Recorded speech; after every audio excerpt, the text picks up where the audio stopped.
I was lying face down on our kitchen floor, tasting blood in my mouth, when I heard my sister Brooke laughing.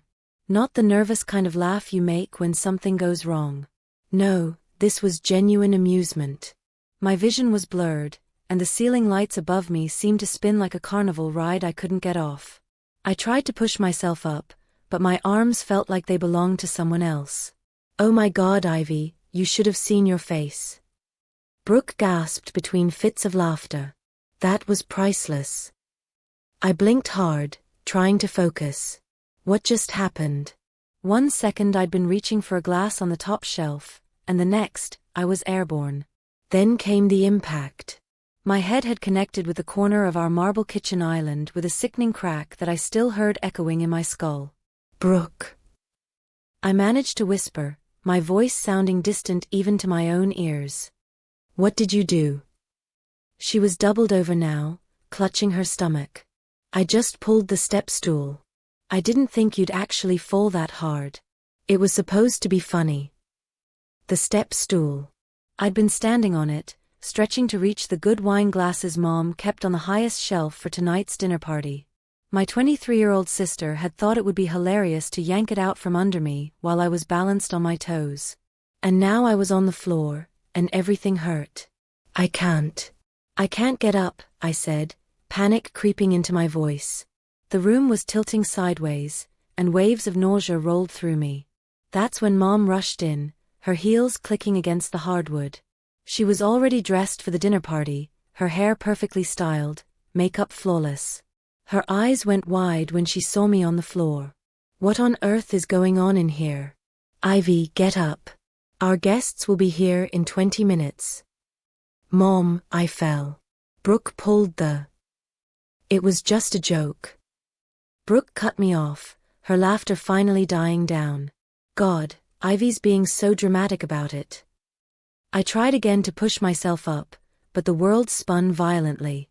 My stomach lurched, and I had to close my eyes to keep from vomiting. "Mom, something's really wrong. My head."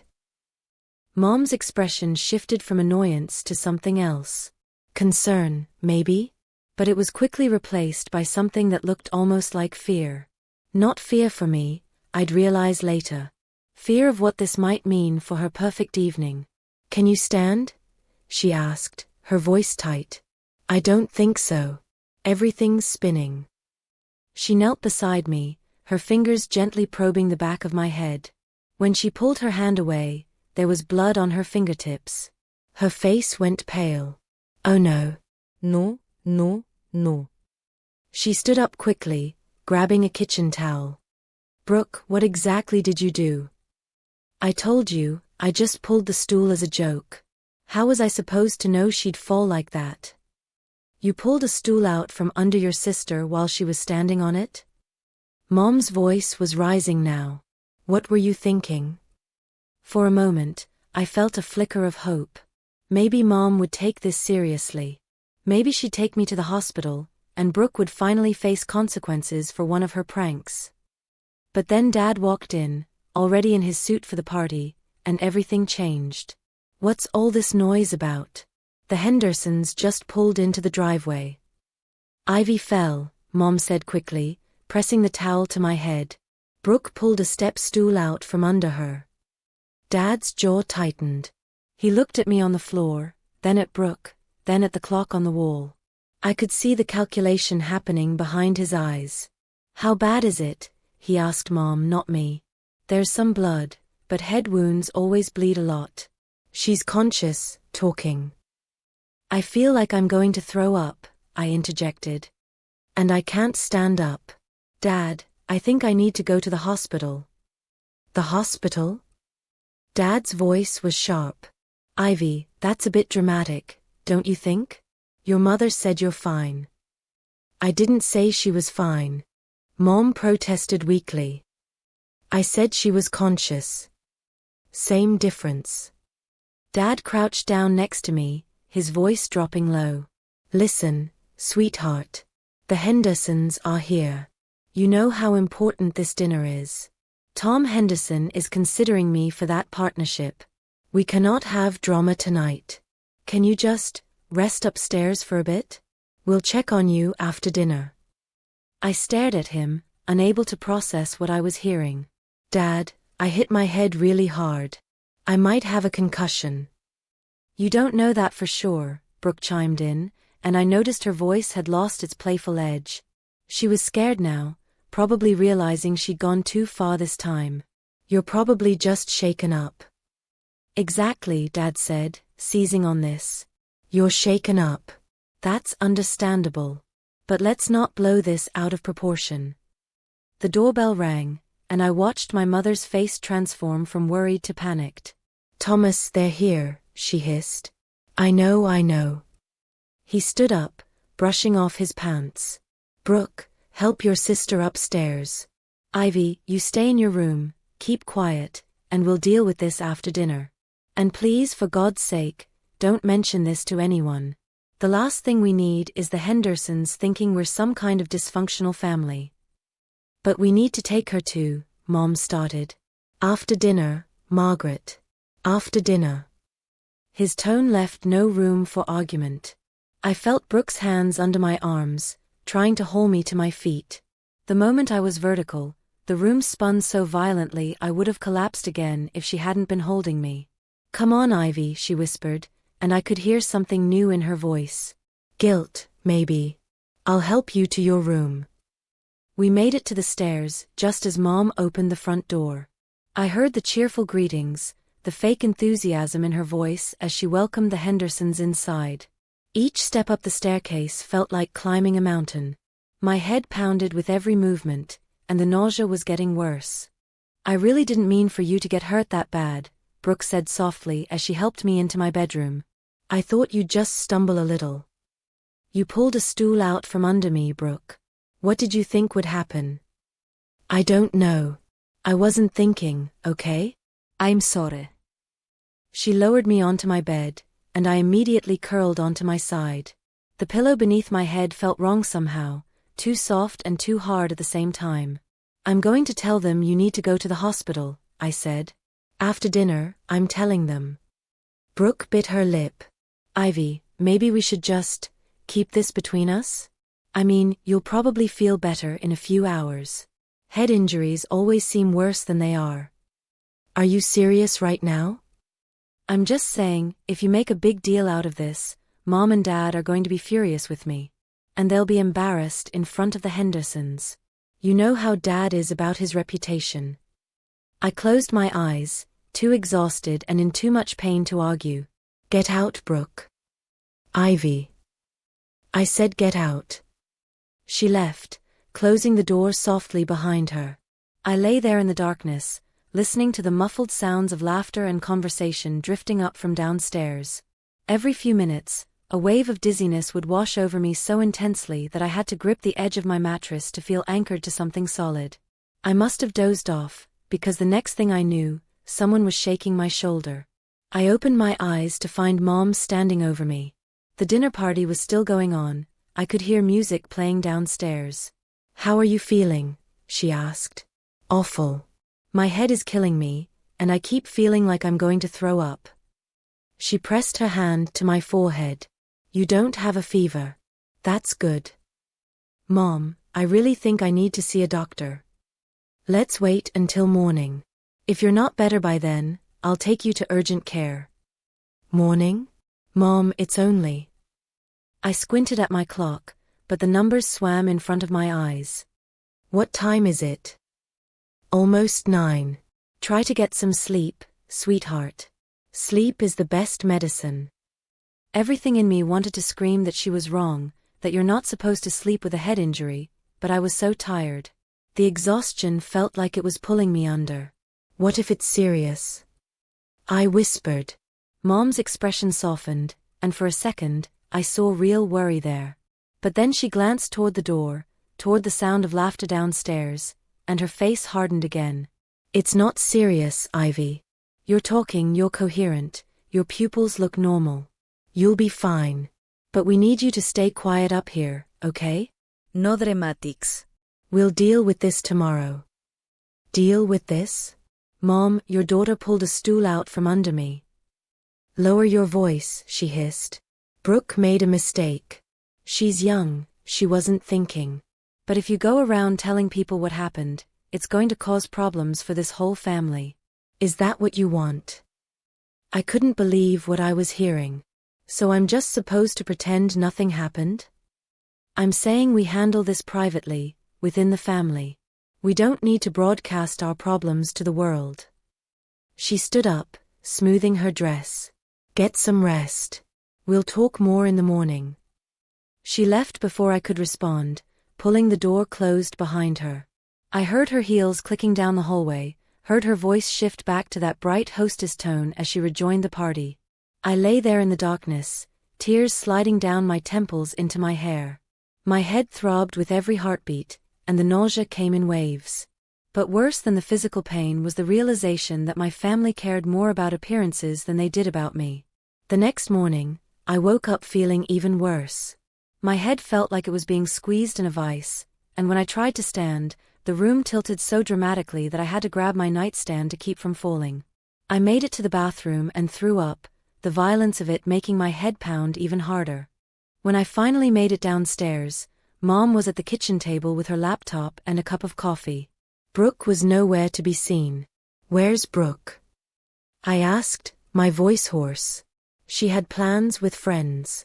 Ivy, you look terrible. I feel terrible. Can we go to the doctor now? Mom sighed, closing her laptop. Let me call the urgent care and see if they have any openings. But she didn't call urgent care. She called our family doctor instead, and I overheard her downplaying everything.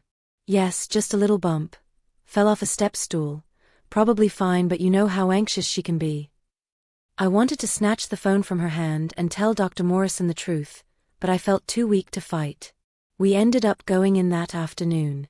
Dr. Morrison did a basic examination, shining a light in my eyes, asking me questions about the date and who was president. When he pressed gently on the back of my head, I winced. There's definitely a contusion here, he said. Margaret, how exactly did this happen? Mom jumped in before I could answer. She was reaching for something on a high shelf, lost her balance, and fell. Just a clumsy accident. Dr. Morrison looked at me, and I could see the question in his eyes. I opened my mouth, ready to tell him the truth, but then I saw Mom's face. The warning there was clear. Yeah, I heard myself say. Clumsy accident. He didn't look convinced, but he nodded slowly. Well, the symptoms you're describing concern me. Persistent headache, dizziness, nausea, sensitivity to light. These are all consistent with a concussion. I'd like to send you for an MRI, just to be safe. Is that really necessary? Mom asked. I mean, if it's just a concussion. Mrs. Patterson, a concussion is a brain injury.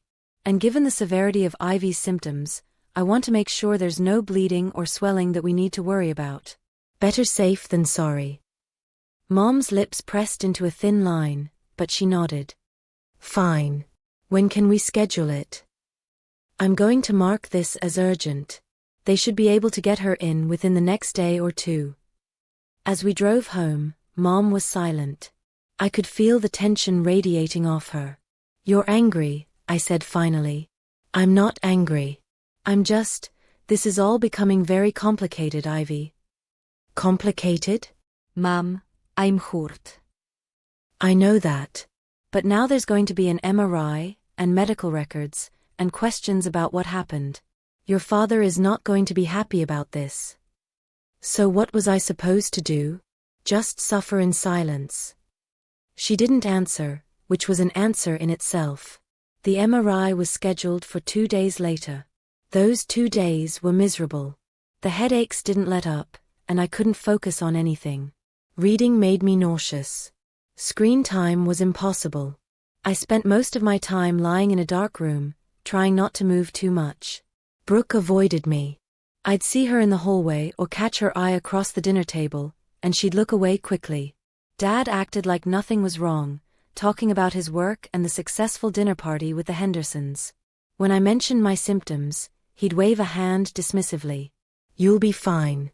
Young people are resilient.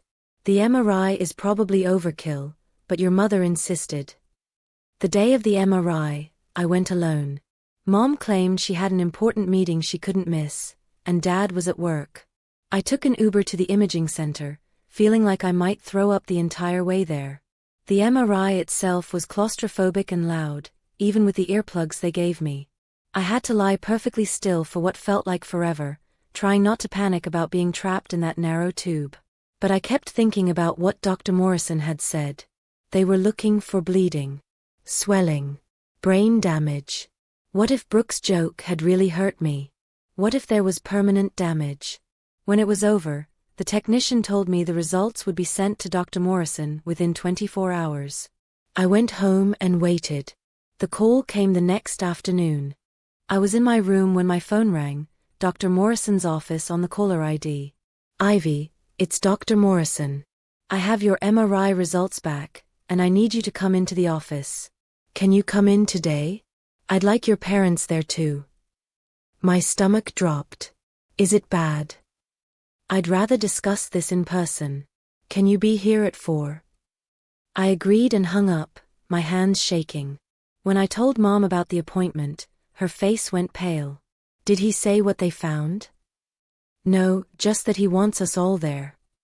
She pulled out her phone immediately, calling Dad. Thomas, you need to come home. The doctor wants to see us about Ivy's MRI. No, today. I don't care about your meeting. Your daughter is more important. It was the first time I'd heard her prioritize me over Dad's work, and it scared me more than anything else had. We all sat in Dr. Morrison's office at 4 o'clock. Mom and Dad on one side of me, their faces tense. Dr. Morrison pulled up the MRI images on his computer screen. Ivy, you have a moderate concussion, but more concerning is what we found here. He pointed to a spot on the scan. This is a subdural hematoma. It's a collection of blood between your brain and skull. It's small right now, but these can be dangerous if they grow. The room went very quiet. How dangerous? Dad asked, his voice barely above a whisper. If it gets larger, it can put pressure on the brain, which can lead to serious complications. We need to monitor this very closely. Ivy needs complete rest, no physical activity, no stress. And if her symptoms worsen, she needs to go to the emergency room immediately. Mom made a small sound, almost like a whimper. Dad's face had gone gray. How? Mom started, then had to clear her throat. How did this happen? She just fell off a step stool. Dr. Morrison looked at me, then at my parents. Subdural hematomas typically result from significant impact. The force required to cause this suggests she hit her head quite hard. She fell from about 3 feet up, Dad said. Landed wrong. And no one thought to bring her to the emergency room immediately after a fall that resulted in loss of consciousness? She didn't lose consciousness, Mom said quickly. Actually, I said, surprised by the strength in my own voice, I don't remember hitting the ground. I just remember being on it. Dr. Morrison's eyebrows rose. That could indicate a brief loss of consciousness. Mr. and Mrs. Patterson, head injuries should always be treated as emergencies, especially when the person can't stand up or is vomiting afterward. I watched my parents exchange a look. Dad's jaw was clenched so tight I could see the muscle jumping. The fall wasn't actually an accident, I said, the words coming out before I could stop them. My sister pulled the step stool out from under me as a prank. The silence that followed was deafening. She what? Dr. Morrison's voice was sharp. It was an accident, Mom interjected. They were both fooling around and... Ma'am, no. We weren't fooling around. I was getting glasses for your dinner party. Brooke thought it would be funny to pull the stool out while I was standing on it. I fell and hit my head on the kitchen island. Dr. Morrison leaned back in his chair, his expression carefully neutral. I see. Well, regardless of how it happened, the fact remains that Ivy has a brain injury that requires careful monitoring. I'm going to give you a list of warning signs to watch for. If any of them occur, you go straight to the ER. No dilas. The drive home was suffocating. No one spoke until we pulled into the driveway. I can't believe you told him, Mom finally said. Do you have any idea what this means? What it means? I turned to look at her. Mom, I have bleeding in my brain. It's a small bleed, Dad said. He said it was small. It could get bigger. He said if it grows, it could be dangerous. Which is why you need to stay calm and not stress yourself out, Mom snapped. Getting worked up isn't going to help anything. Where's Brooke? I asked. Is she home? We sent her to stay with Aunt Linda for a few days, Dad said. Until things calm down. Until things calm down? She put me in the hospital, and you sent her on vacation. We didn't send her on vacation, Ivy. We thought it would be better if you two had some space. Space? How about consequences? How about acknowledging that what she did could have killed me? Don't be dramatic, Mom said, unbuckling her seatbelt. You're fine.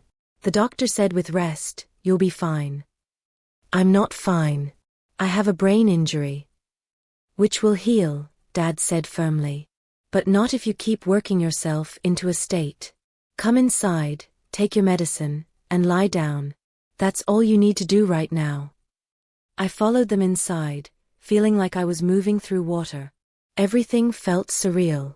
My sister had hurt me badly, and my parents were more concerned with keeping up appearances than with holding her accountable. Over the next week, my symptoms slowly started to improve. The headaches became less frequent, the dizziness less intense. I had to go in for a follow-up MRI to check on the hematoma, and thankfully, it hadn't grown. Dr. Morrison said it would likely reabsorb on its own with time. Brooke came home after 5 days. She knocked on my bedroom door late one evening. Come in, I said, even though I didn't want to see her. She stepped inside, looking smaller than I'd ever seen her. Her eyes were red, like she'd been crying. How are you feeling? She asked. Better. No thanks to you. Ivy, I'm so sorry. I really am. I never meant for you to get hurt like that. It was supposed to be funny. Pulling a stool out from under someone while they're standing on it was supposed to be funny? What part of that seems funny to you? I wasn't thinking. I don't know. I didn't think it through. You never think things through, Brooke. That's your problem. You do whatever pops into your head without considering the consequences. I know. Her voice cracked. I know, and I'm so sorry. Is there anything I can do? Yeah. You can tell Mom and Dad the truth. Tell them exactly what you did and that it wasn't an accident. Her face crumpled. They already know. Do they? Because they keep acting like it was just some unfortunate mishap. Like we're equally to blame for fooling around. I told them it was my fault. I told them I pulled the stool. But Dad said. She trailed off. Dad said what? He said we need to be careful about how we talk about it. That if word got out that it could cause problems. For all of us. I stared at her. So he told you to lie. Not lie, exactly. Just, not volunteer information. That's the same thing, Brooke. She wiped her eyes. What do you want me to do, Ivy? You want me to take out an ad in the paper saying I'm a terrible sister? I screwed up. I know I screwed up. But I can't change what happened. You could at least face the consequences instead of running away to Aunt Linda's. Mom and Dad thought it would be better. Mom and Dad are wrong. I was yelling now, even though it made my head pound. They're wrong, Brooke. What you did wasn't a joke. It wasn't an accident. It was dangerous and stupid, and you should have to own up to that. But instead, everyone's treating me like I'm the problem for being upset about it. Brooke was full-on crying now. I don't know what you want from me. I want you to grow up. I want you to take responsibility for your actions instead of expecting everyone to cover for you all the time. She turned and ran from my room. I heard her door slam down the hall, and moments later, Mom appeared in my doorway. What is going on? Why are you yelling at your sister? Are you kidding me right now? Ivy, she came in here to apologize, and you attacked her. I didn't attack her.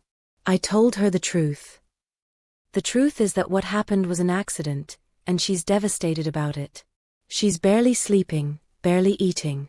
She feels terrible. Good. She should feel terrible. Mom's expression hardened. That's enough. I know you're hurt, but that doesn't give you the right to be cruel. I'm being cruel? Mom, she gave me a brain injury. It was an accident. It wasn't an accident.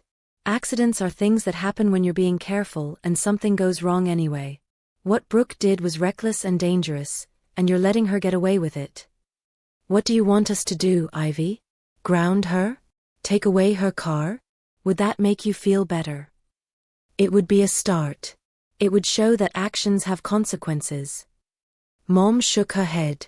You're not thinking clearly. The head injury is making you irrational. Don't you dare blame this on my head injury. I'm thinking more clearly now than I have in years. I'm seeing exactly how this family works. Brooke does whatever she wants, and the rest of us just clean up after her. That's not fair. Isn't it? How many times has she pulled something like this? How many times have you made excuses for her? Remember when she crashed your car and you told the insurance company you were driving? Or when she got caught cheating in college and you convinced the dean it was a misunderstanding? Brooke never faces consequences because you never make her. Mom's face flushed. Those situations were different. They weren't different. And now she's hurt me, really hurt me, and you're still protecting her. But you know what? I'm done. I'm done pretending everything's fine. I'm done keeping quiet to make everyone comfortable. Ivy. I'm 21 years old, Mom. I'm an adult. And I don't have to play along with this family's dysfunction anymore. I turned away from her, facing the wall. After a long moment, I heard her leave, closing the door softly behind her. The next few weeks were tense. I mostly stayed in my room, only coming out for meals. My symptoms continued to improve, and the follow-up MRIs showed the hematoma resolving. But something had fundamentally shifted in me. I started looking at apartments. I had some money saved from my job at the library, and I'd been taking online classes toward my degree. I could make it work. I needed to make it work. When I told my parents I was moving out, they were shocked. You're not ready to live on your own, Mom protested. You're still recovering. I'm fine. Dr. Morrison cleared me. But why? Why would you want to leave? I looked at both of them, these people who were supposed to protect me, and felt nothing but exhaustion. Because I can't stay in a house where what happened to me matters less than how it looks to other people.